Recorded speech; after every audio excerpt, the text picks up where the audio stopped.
अस्सलामुअलैकुम दोस्तों, आज हम बना रहे हैं चपली कबाब, जो बाहर से क्रिस्पी और अंदर से इतने जूसी होंगे कि एक बार खाएंगे तो बार बार बनाने का दिल करेगा। सबसे पहले हमने 1 किलो मटन कीमा और 1 किलो चिकन कीमा एक बड़े बाउल में लिया। अब हम इसको अच्छे से मिक्स करेंगे। अब इसमें सारे मसाले डाल दिए। मसालों की पूरी क्वांटिटी आपको स्क्रीन पर नजर आ रही है।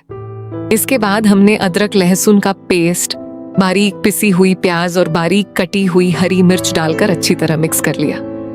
अब इसमें 2 अंडे, चिल्ली सॉस और बारीक कटा हुआ हरा धनिया डाल दिया।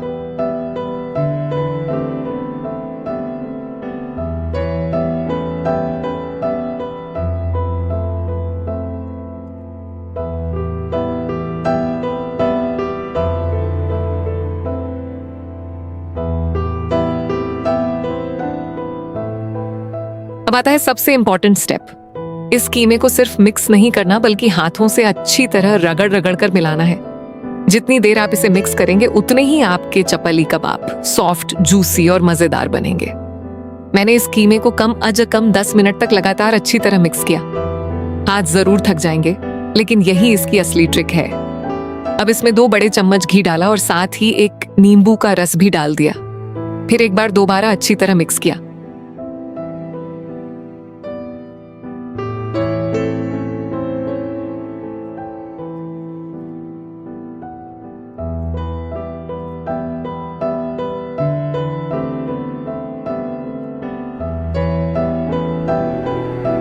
जब कीमा आपको अच्छी तरह मिक्स हुआ नजर आए, तब इसे 10 से 15 मिनट के लिए रेस्ट दे दें। इससे सारे मसाले अच्छी तरह कीमे में समा जाते हैं और कबाब का स्वाद भी कहीं ज्यादा अच्छा आता है। याद रखिए, अच्छी रेसिपी सिर्फ अच्छे मसालों से नहीं बनती, बल्कि सब्र और थोड़ी सी मेहनत से बनती है। जितनी मोहब्बत और दिल से आप खाना बनाएंगे, उतना ही उसका स्वाद भी खास होगा। अब एक पैन में तेल को हल्का गरम किया। तेल ज्यादा गरम नहीं होना चाहिए। फिर कबाबों को मीडियम से लो फ्लेम पर शैलो फ्राई किया, ताकि वो आराम से दोनों तरफ से गोल्डन हो जाए और अंदर से भी अच्छी तरह पक जाए। इसी तरह हमने सारे चपली कबाब फ्राई कर लिए। देखिए कितने शानदार, क्रिस्पी और जूसी चपली कबाब तैयार हैं। इन्हें गर्मा गर्म नान, रायता, चटनी या सलाद के साथ जरूर ट्राई कीजिए।